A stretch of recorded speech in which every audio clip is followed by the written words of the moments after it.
Եկամուտների թափանցիկություն էիք խոստանում, այս դեպքում քավորը դուք էիք, պարոն Թունյան,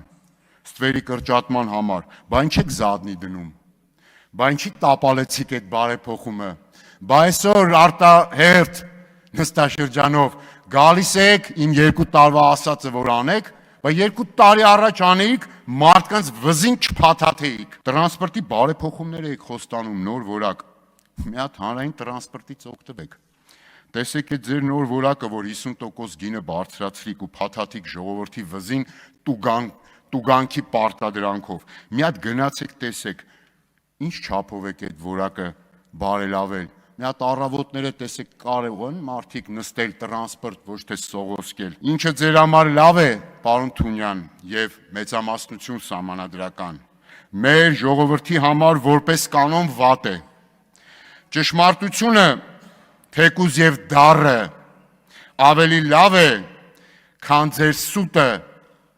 եւ պոպուլիզմը թեկուզ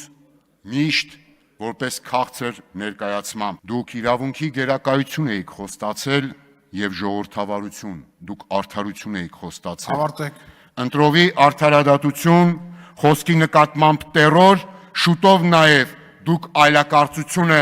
արտահերթով քրականացնելու եք։